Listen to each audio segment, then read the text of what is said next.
I was there, standing, watching everything.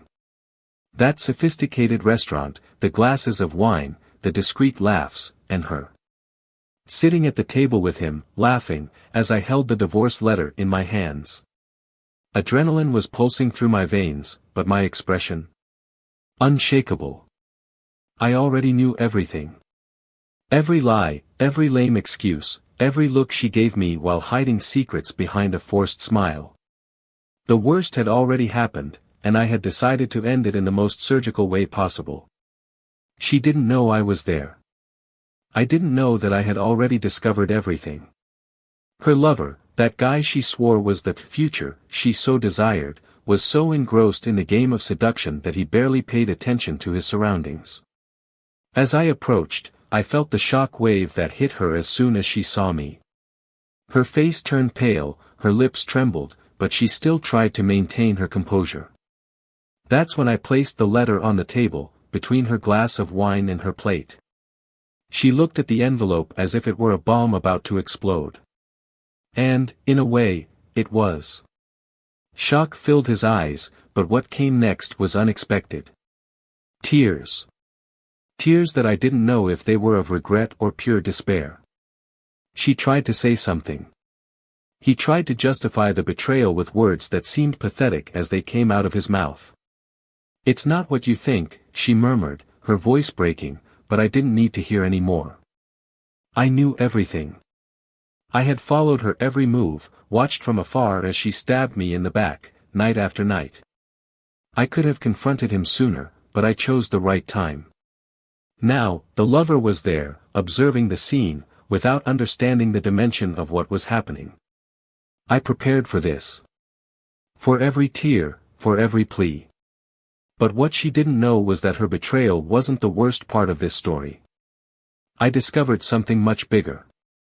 He, the lover she chose, was not just any adventurer. He was an opportunist. A scammer. And she, so deluded, thought she had found the love of her life, while he only saw an opportunity to get rich at her expense. She never loved me the way I loved her, and now I was about to discover the price of that choice. The weeks before that dinner had been hell for me. I pretended that everything was fine, that I still believed the lame excuses about late meetings, trips with friends, casual encounters with coworkers. She was so convinced she had everything under control. Little did she know that with every excuse she came up with, I was one step ahead, collecting evidence, preparing for the moment when she would finally fall for good. And that moment had arrived. When I placed the divorce letter on the table, the lover looked at me uncomfortably. Maybe he knew his game was about to be over. Or maybe he was just too cowardly to face the consequences.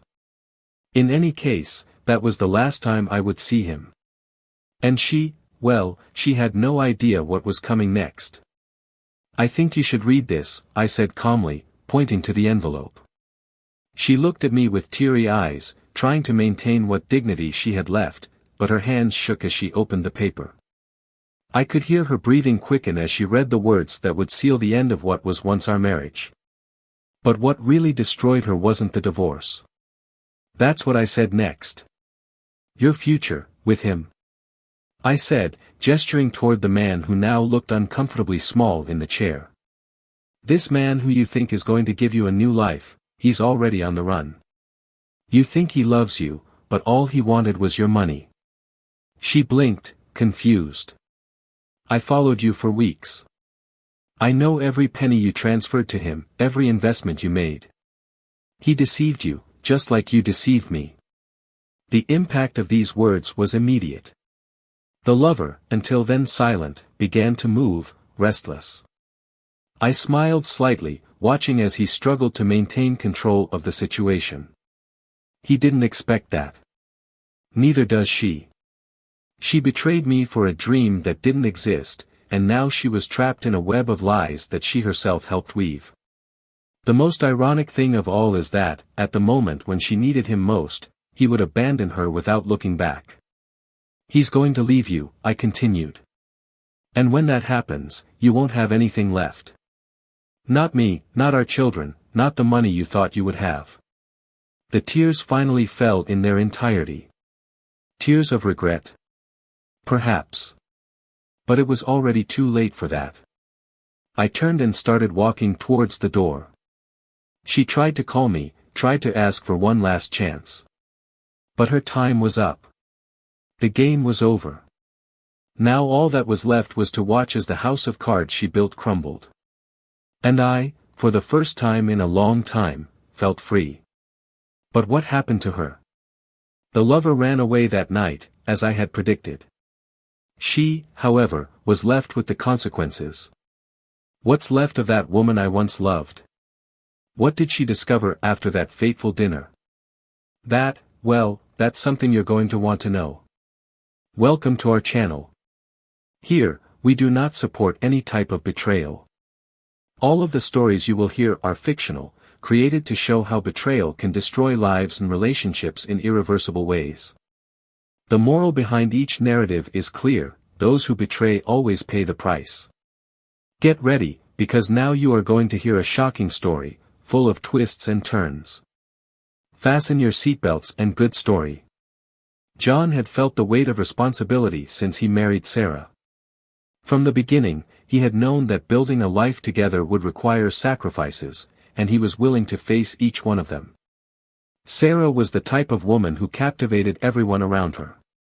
With her long brown hair and a smile that lit up any room, she seemed to be the embodiment of joy. She was affectionate, attentive, and her light manner contrasted with John's more rigid and practical posture. They complemented each other in a way that seemed perfect, and that, for many years, was enough. Their life was, on the outside, what many would call ideal. They lived in a beautiful neighborhood, surrounded by friends and a close-knit community. John, a renowned lawyer, spent long hours at work, fighting for causes he believed were just. His office in the city center was where he stood out, always with a firm stance and unwavering ethics. Sarah, on the other hand, had a passion for the arts. Working as an art teacher at a local school, she seemed to find fulfillment in the little things: an unfinished painting, a class with students, organizing exhibitions for the city's new talents. They had 2 young children, who were the center of John's universe. Their every smile or gesture of affection made him forget for a moment the stress of work and the challenges of adult life. The family's routine was solid, marked by dinners together and conversations about days gone by, with the children always laughing and playing around the table. John, proud, felt responsible for protecting that small universe they had built with so much care. However, like many marriages that last more than a decade, there were times when John noticed something was lost between him and Sarah. There were no major conflicts, no explosive fights. It was something more subtle, as if an invisible distance had begun to settle between them. John noticed that conversations were no longer flowing as they used to. Silences that were once comfortable now felt heavy, almost suffocating. Sarah, who had previously shared everything with him, now seemed distant, keeping to herself the thoughts she once shared with enthusiasm. He tried to ignore the signs at first. Sarah was busy, as was he. Children demanded time, work demanded focus, and life was sometimes just that, an accumulation of routine days where there wasn't always room for grand gestures of affection. But deep down, John knew something was changing. And this change brought an uneasiness that he couldn't explain. Sarah felt this too, but in a different way. She was always a dreamer, someone who needed constant inspiration to feel alive. The routine, which at the beginning of the marriage seemed comfortable, began to suffocate her. She still loved John, or at least she believed she did, but something inside her yearned for more. Her work as a teacher, although rewarding, no longer brought the same sparkle to her eyes. The days dragged on, and, at night, she found herself increasingly absorbed in distant thoughts, seeking meaning in things she hadn't questioned before. Sometimes she missed who she was before she got married, the freedom she had to explore the world without ties. These feelings were not discussed openly. There was a barrier between them, as if they both knew something wasn't right, but neither had the courage to confront the situation. For John, talking about this would be like admitting he had failed at something he had sworn to protect: their marriage, their family, the stable life they had built. For Sarah, admitting she wasn't happy would mean dealing with feelings she wasn't sure how to explain, not even to herself. In recent months, things have become more evident. Sarah started spending more time outside the house, always with plausible justifications. "It's just an art event," she said. "The students need me." John believed her, or at least tried to. It was easier to accept the explanations than to question them. Furthermore, he trusted Sarah. She had never given him any reason to doubt. But even this solid trust was beginning to fray, like a rope that slowly comes undone at its ends. At home, their relationship became increasingly mechanical. The conversations were superficial, limited to the basics: the children's school, the household bills, the next dinner with friends. Sarah, always so emotionally involved, seemed to withdraw more and more every day. When John looked into her eyes, he felt like there was a part of her that he no longer recognized. It was in quiet moments, when he was alone in his office at night, that John allowed doubts to creep in. Was something really wrong? Was he exaggerating when he thought Sarah was pulling away? Or was it just the weight of years and responsibilities taking their toll? These thoughts kept him awake for hours, but the next day, he always put on the mask of the perfect husband, trying to preserve the image that everything was under control. Sarah, in turn, felt torn. There was a part of her that still wanted the life she had with John. The children, the stability, the respect I felt for him. But there was another part, darker, more restless, that yearned for something different, something she couldn't quite define. She began seeking advice from friends, some more liberal, others conservative, but no answer seemed to fit the emptiness she felt. The city, where they had lived for so many years, no longer seemed to have the same shine for Sarah. Every street, every cafe, every park brought back memories of a time when everything seemed perfect, but now made her feel trapped in a life she no longer knew she wanted. She didn't want to hurt John, that was a fact. He was a good man, and the children were everything to her. But that feeling of breathlessness, of something being missing, became increasingly difficult to ignore. The days continued to pass, with John trying to reclaim his connection with Sarah in small ways. He suggested going out together more, planning family trips, organizing surprises for her. Sarah, no matter how hard she tried, couldn't give herself completely to that effort. Guilt was beginning to weigh on her shoulders, but at the same time, the feeling that something inside her had been dormant for too long wouldn't leave her alone. On that particular day, John was coming home late from work. He had been called to resolve an urgent matter at the office, and night was already falling when he entered the house. The lights were off, and the house was unusually silent. It wasn't uncommon for Sarah to go out with friends or go to work-related events, but that feeling of emptiness bothered him more than usual. He looked at his cell phone, no messages, no calls. Climbing the stairs to his room, John couldn't help the thought that had been tormenting him for weeks. Something was changing.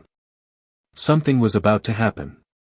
He still didn't know what it was, but the feeling that the life he knew was hanging in the balance was becoming impossible to ignore. The distance between John and Sarah intensified every day. The emptiness in her gestures, previously so full of affection, was increasingly evident. John noticed the signs, even if he tried in vain to maintain harmony at home. The silent nights in the room, the excuses for not being together, the lost looks from Sarah while he spoke, everything built an invisible wall between the two. He tried to hide his uneasiness, but a storm was beginning to grow inside him. John knew something was deeply wrong. The justifications for Sarah's long departures became vague. There was always an event, an unavoidable commitment, a new excuse that, each time, sounded further from reality. He wanted to believe her. I needed to believe. But instinct, something he had learned to listen to over his years as a lawyer, told him that the truth was hidden somewhere he had not yet discovered. As the days passed, John's mind began to work incessantly. He found himself scanning her gestures, analyzing the words she said more carefully. Sarah was more distant than ever. When they were together as a family, she seemed out of place, almost as if she were living another life, far away. John, as much as he tried to participate in family routines and activities, felt like he was fighting a battle against something invisible, something he still couldn't name. It was on a rainy afternoon, as John was returning from work, that he had the first concrete evidence that something was really wrong. Passing through a street close to the center, he saw Sarah entering a cafe with a man he didn't know. At first glance, it didn't seem suspicious. It could be a work meeting or a simple casual encounter. But their behavior, there was a closeness that disturbed him deeply. The way she touched his arm, the contained laughter. There was something there he couldn't ignore. John stopped the car on the other side of the street, feeling his heart racing.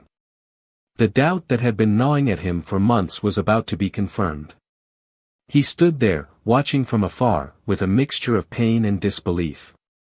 How could Sarah be doing this to him? She was the woman he had sworn to love and protect. The mother of his children. They had a life together, a family. It was difficult to accept the possibility that all this was falling apart before her eyes, that she was with someone else. The scene in the cafe lasted longer than John would have liked. They talked for almost an hour, laughing, exchanging looks. There was no longer any way to deny what was happening. Sarah was having an affair.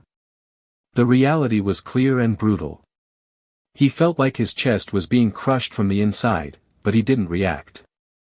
Not at that moment. Instead, he stepped back, stored the information, and began planning his next steps. The betrayal, although not yet completely exposed, was already present, throbbing in his mind, like an open wound. In the days that followed, John observed Sarah's movements more closely. He hasn't confronted her directly, at least not yet. I knew I needed proof, I needed to be sure before taking any step. He began to investigate discreetly. He asked mutual friends, analyzed their social networks, checked their bank accounts for suspicious transactions. It didn't take long for him to find what he was looking for. Messages exchanged on her cell phone, meetings scheduled at times when she said she was at work, expensive gifts that he had never seen. The pieces of the puzzle began to fall into place, revealing a truth he had always feared but never wanted to admit. With each new discovery, John's heart hardened. The initial pain was replaced by a feeling of coldness. He knew the end was near, and began planning the final blow. If Sarah was willing to destroy everything they had built together, he would make sure she paid for it. John no longer saw room for dialogue or reconciliation. The betrayal had broken something inside him that couldn't be repaired. That week, Sarah continued to act like nothing was happening. She still smiled at her children, pretended that life was going on normally, but John knew the truth. And with her every gesture, he felt a bitter taste of irony. How could she live that lie so easily? How could she look him in the eye and continue this charade? John, inside, was on the verge of breaking down, but outwardly, he remained calm. I knew I needed to wait for the right moment. It was on a Saturday night that everything unfolded. Sarah had said she was going to a reunion with friends, something common for a weekend night. John, however, already knew the truth. He had hired a private investigator to follow her, and that night, he received photos that confirmed what he already suspected. Sarah wasn't with friends. She was with him, the man from the cafe, laughing and sharing a night that was supposed to be theirs. John felt a mixture of anger and pain when he saw the images. Here was confirmation of what he had already known for weeks, but which now took on a concrete and undeniable form. Sarah cheated on him. The man she was with whom she shared glances and laughs, was responsible for destroying their marriage. John remained silent for hours, staring at the photos, as if time had stopped. At the end of that night, John made a decision. There was no turning back. The love he had felt for Sarah, the trust that had once been the foundation of their relationship, had been completely destroyed. He knew that from now on, nothing would be the same. John knew that night would be different. He felt the weight of the decision on his shoulders, but also a strange feeling of relief at finally being able to end that cycle. Dinner was scheduled. He had planned everything, every detail carefully calculated so that the truth would come out in a devastating way. Sarah had no idea what was about to happen. He was comfortable in his bubble of lies, believing he would continue to live his double life without consequences. As John put on his suit, he stared at his reflection in the mirror. His eyes betrayed the tiredness of weeks of sleepless nights and hours of silent vigilance. He no longer knew exactly when he had become that man, when his love for Sarah turned into something so cold. There was no more anger. What remained now was the determination to expose the truth, to close that chapter of his life with dignity. He wanted justice, not revenge. At least that's what he tried to convince himself. Sarah, on the other hand, was calm. For her, that night was another night in which she would meet Peter, the man she had secretly come to call her future. In recent months, she had let herself be carried away by an illusion. She believed that, with Peter, she would finally have the exciting life she so desired. He was charming, attentive, and seemed completely taken by her. It was the opposite of the routine security John offered. In Peter, Sarah saw an escape, a possibility of starting over, away from the predictability of marriage. When John arrived at the restaurant, he smelled the smell of refined food mixed with the soft sound of ambient music. The elegant setting was full of couples chatting discreetly, most lost in their own worlds. He, however, was only focused on one goal, Sarah and Peter.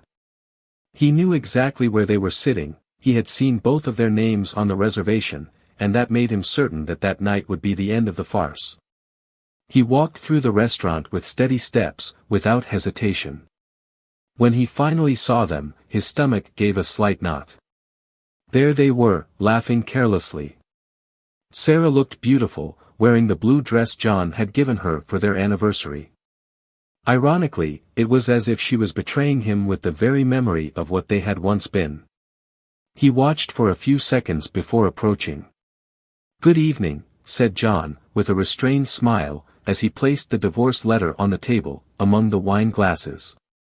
Sarah's gaze instantly froze. Her eyes widened when she saw him there, before her, as if the ground had been removed from beneath her feet. Peter, in turn, tried to hide his discomfort, but it was clear that he didn't know what to do. John stood firm, not showing any sign of loss of control. What are you doing here?" Sarah stammered, her voice shaking. "Finishing what you started, Sarah," John replied, with controlled coolness. "Open the envelope." The silence that followed was dense, almost suffocating. Sarah, with shaking hands, took the white envelope and opened it. As his eyes ran over the words, his expression changed from shock to despair. Tears began to well up in his eyes, but they weren't the tears of someone who was sorry. It was the cry of someone who knew it was all over. "No. It doesn't have to be like that," he tried to argue, but his voice was weak. "Yes, you do, Sarah," John replied, firmly. "You made your choices. Now it's time to live with the consequences." Peter, who until then had remained silent, decided to intervene. "I think this is something you two should work out in private," he said, trying to get up from the table. But John stopped him before he could take another step. "Stay where you are." John's voice was authoritative, cutting. "You are part of this. After all, you were complicit in all this betrayal, weren't you?" Peter's face hardened. He wasn't used to being confronted, especially by someone he thought was a mere victim. But what he didn't know was that John was one step ahead. It wasn't just about exposing betrayal. There was something bigger at play, something Sarah hadn't yet discovered. And that was the moment to reveal. John moved closer to the table, looking directly into Sarah's eyes. His gaze, however, changed focus, turning to Peter. It was as if he was analyzing the man before him, deciphering his every reaction. "Do you think you know the man next to you, Sarah?" asked John, his voice low but full of meaning. Sarah looked at him, confused, wiping away the tears that were streaming down her face.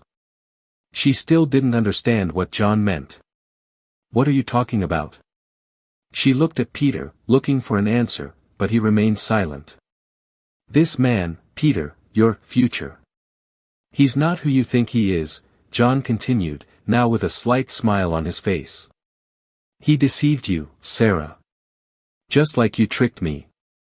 And ironically, he was about to leave you too." "That's ridiculous," Peter replied, trying to maintain control of the situation. "I don't have to hear this." "You'll want to hear it," John replied, with frightening calm. "Because I know exactly who you are, Peter." Sarah looked from one to the other, not understanding what was happening. Peter's discomfort was now evident. He moved in his chair, as if he wanted to get out of there as quickly as possible, but he knew he couldn't just get up and leave. "Have you ever wondered how this man came into your life so conveniently? How he always seemed to have the perfect answer to whatever you wanted to hear?" John leaned slightly on the table. "Because, Sarah, he's a scammer. A liar. A freeloader who used you to get what he really wanted, your money." John's words cut through the air like a blade. Sarah blinked, trying to absorb what he had said. She looked at Peter, waiting for him to deny it, for him to say something that would make it seem like a big lie. But Peter remained silent, his face a mask of containment. "What?" Sarah stammered, staring at Peter, now beginning to realize what was happening. This can't be true." Peter tried to compose himself, but the truth had already been exposed. There was no longer any way to hide what he really was. "I investigated you, Peter. I discovered your true identity, the scams you pulled on other women, the fraudulent deals you involved Sarah in. Did you think you could get away with this?" John was implacable, his tone revealing the satisfaction of finally bringing the truth to light. Sarah, in shock, dropped the envelope and sat back in her chair, as if she had been hit in the stomach. Her eyes filled with tears again, but this time it was different. Now, she didn't cry out of regret. She cried because she realized she had been doubly deceived. I trusted you," she whispered, looking at Peter, her voice breaking. Peter finally broke the silence, his expression now hardened. "Sarah, he began, but she interrupted him with a sharp gesture. "No!" he shouted, his voice full of anger and pain. You used me." John watched the scene with a mixture of satisfaction and sadness. He knew this moment would come, but seeing Sarah destroyed by her own choices didn't bring him as much pleasure as he thought it would. Peter, realizing he no longer had control over the situation, hurriedly got up from the table. He knew there was nothing more that could be done. His cover had been blown, and he had nothing left to gain here. "That's over," John said calmly, watching Peter leave the restaurant without looking back. Sarah stood there, alone, with her hands shaking, her eyes red from crying, staring into space. The atmosphere in the restaurant changed completely after Peter left the place, his trail of lies and betrayal evident with every hurried step he took towards the door. The sound of clinking cutlery and discreet conversations around them seemed muffled to John and Sarah, who remained seated, immersed in the emotional turmoil that had just been unleashed. Sarah was stunned, tears drying on her cheeks as she tried to process what had just happened. John, on the other side of the table, still maintained his firm stance, but inside a storm of conflicting feelings was forming. There was no victory there, at least not the one he had imagined. He thought that by exposing Peter and Sarah's betrayal, he would feel a relief, a release. But now, as he looked at the devastated face of the woman he had shared so many years with, he realized that the situation was far more painful and complex than he could have predicted. What stood before him was not just a traitor, but a woman who had been doubly deceived, who had lost everything, her trust, her love, and now, her hope. Sarah was breathing hard. His once bright eyes now seemed distant, as if he were drowning in his own guilt and shame. There was a long pause between them, a heavy silence that neither of them knew how to break. Sarah tried to speak, but her voice failed, caught in a tangle of emotions. How could I be so stupid? John didn't respond immediately. He also asked himself the same question, but not out of contempt or superiority. There was something deeper that disturbed him. How had they gotten to this point? He was not just the victim of a betrayal, but part of a relationship that had disintegrated, little by little, while he watched from a distance, without taking action. "You're lost, Sarah," John said finally, his voice low but firm. "And me too." She looked up at him in surprise. That unexpected confession seemed to touch her in a way that no accusation or confrontation had done so far. "What?" he whispered, almost as if he couldn't believe what he was hearing. "All these years, I've been distancing myself," he continued, the words coming out with difficulty, but sincere. "I was so focused on keeping up appearances, on making sure our lives were perfect, that I failed to notice when you started to pull away. I ignored the signs because deep down, I didn't want to face what was wrong." Sarah shook her head, trying to hold back more tears, but they came anyway. She knew she had made mistakes, irreparable mistakes, but hearing John admit his own share of the blame made her look at the situation differently. It wasn't just a matter of betrayal. It was the failure of both, of a relationship that didn't know how to adapt to changes, that didn't reinvent itself when it needed to. "But that doesn't justify what you did," John added, his voice returning to a more stern tone. "I was here. And you chose to betray me." Silence dominated again. Sarah looked down at the table, unable to look at John. She knew he was right. There was an abysmal difference between the mistakes he recognized and the betrayal she had committed. And now, all that was left was the emptiness of his decisions. "You can still change things," John said, after a long moment. He took a deep breath, choosing his words carefully. "I'm not saying we can go back to the way we were. That's over. But you can at least be honest with yourself. You can try to fix what's left." She looked at him, confused. "Fix what?" "I have nothing left, you do," John replied, looking deeply into her eyes. "Our children. They still need you. I don't know how this will work out between us, but they don't deserve to pay the price for our mistakes." The mention of her children broke something in Sarah. The pain of betrayal was mixed with regret for the impact his actions could have on them. All this time, she had been so caught up in her own desperation for something new, for an escape, that she hadn't stopped to think about the broader consequences of her choices. How would that affect the people she loved most? John watched the effect his words had. He knew that the pain Sarah felt at that moment was legitimate, but she needed to face the truth, just as he had done. She needed to face what she had destroyed and somehow find a way to rebuild, even if it was just for herself and her children. "What about you?" she asked, almost in a whisper. "What are you going to do now?" The question hung in the air. John didn't have an immediate answer. "All I knew was that, at that moment, I needed distance. Distance to think, to process everything that had happened." He looked at Sarah, feeling a strange mix of pity and compassion. She was broken, but somehow so was he. "I don't know yet," John admitted. "But I need time. We need time." She nodded slowly, understanding that the wounds opened at night would take time to heal, if they ever healed completely. The moral dilemma was clear to both. Sarah, now broken, needed to decide how she would rebuild her life from the ashes of her choices. She had been the victim of a scam, yes, but she had also been the agent of her own destruction. How would she forgive herself? How would she move forward, knowing that her selfish pursuit of something more had led to the ruin of everything she knew? For John, the decision was no less complex.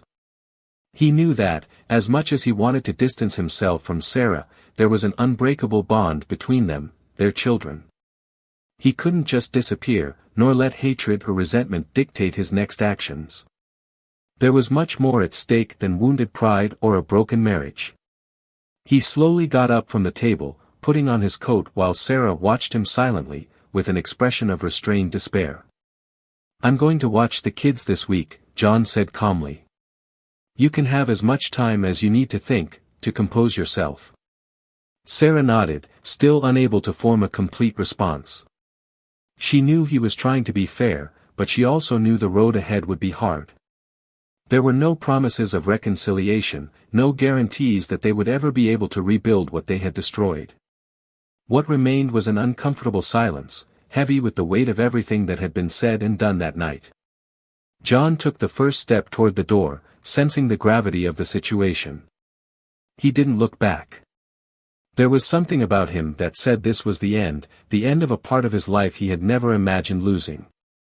Sarah, on the other hand, sat for a few minutes after John left. His world had irreversibly fallen apart. She had lost everything in one fell swoop, her husband, her lover, and perhaps herself. And now, the only thing left was the uncertain path ahead, where she would need to find a way to deal with the choices that had led her here. As the restaurant's lights slowly dimmed, a new silence settled in. Their future, now uncertain, hung over them both like a long, cold shadow. The days after the fateful dinner were a blur for Sarah. She retreated into a deep silence, isolating herself from the world around her. John had left home with the children, as promised, and now, alone, she faced the echo of her choices. The days were long, the nights were endless. Sarah walked through the empty house, looking at the memories of a marriage that was now nothing more than ruins. The frames on the walls seemed to mock her, happy moments that, behind the brightness of the photos, hid the slow, silent deterioration of their relationship. She looked in the mirror and saw a broken woman. Not only because of Peter's betrayal, but because of what she herself had done. He had betrayed the man who had been by his side for years, and now he paid the price. Regret consumed her, but what haunted her most was the realization that, even if she had made different choices, that emptiness she had felt for so long would still be there. Maybe it was a void that no one could fill. Meanwhile, John dealt with his own demons.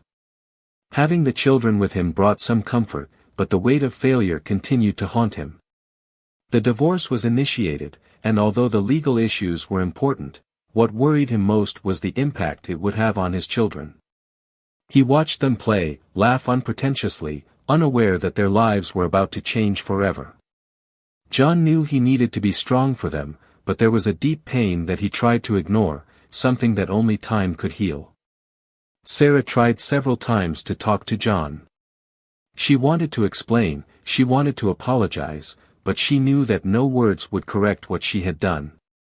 The conversations between them were short, functional, always about the children. The distance between the two seemed to increase with each phone call, each message exchanged. It was as if, after so many years of closeness, they were now complete strangers. It was on a cold afternoon, a few weeks after the divorce process began, that Sarah finally had the courage to leave the house and face reality. She went to school to pick up her children, knowing John would be there. When she saw him, standing next to the car, something inside her broke once again. There was no anger in his eyes, just a resigned sadness. He greeted her with a nod, and for a moment, it seemed as if the two had stopped being husband and wife and became just parents, united by the love of their children and nothing else. They watched as their children ran toward the car, laughing as if nothing was wrong in the world. Sarah felt a lump in her throat as she realized that no matter how hard she tried, she could never go back. The children, although young, would begin to realize that something had changed, and this realization was too painful to ignore. John, on the other hand, was increasingly focused on moving forward. He knew that the pain of betrayal would stay with him for a while, but the coldness of knowing that he had been betrayed by two people at the same time, his wife and the man who deceived her, hardened him in an irreversible way. He had promised himself that he would never let anyone hurt him like that again. His heart, once generous and open, was now slowly closing, protected by a barrier of distrust that would be difficult to break. Sarah, after weeks of seclusion, decided she needed help. He sought therapy, not just to deal with the divorce, but to try to understand where he had lost his way. She knew that the problem went beyond betrayal, it was something deeper, a dissatisfaction with herself that had led her to make destructive decisions. The journey to healing would be long, and she was willing to take it, even though she knew the path would be lonely. As for Peter, his life followed a predictable path. After being unmasked, he fled, as expected. The scam he planned against Sarah didn't yield what he expected, but that didn't stop him from trying it on someone else. He continued his life of deceit, always on the lookout for a new victim, someone vulnerable enough to fall into his web of lies. His destiny, however, was already set. It was only a matter of time before justice caught up with him. John and Sarah went their separate ways, but never truly free from each other, because of the children that brought them together.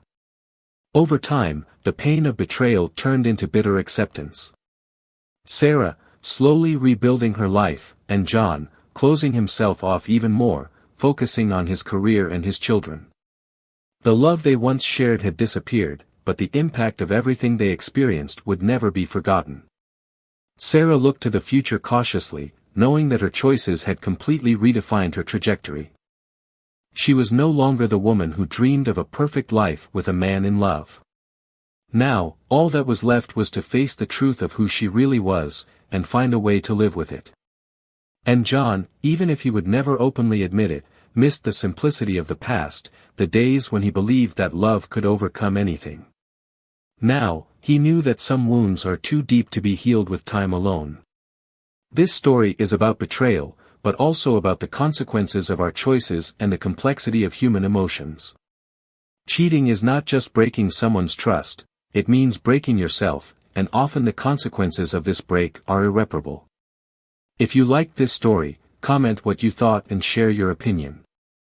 We want to know how you felt listening to this journey of mistakes, regrets and new beginnings. And don't forget to subscribe to the channel to follow more stories like this. Here, we do not support any type of betrayal. All stories serve as a lesson in how this type of behavior can destroy lives. Until next time.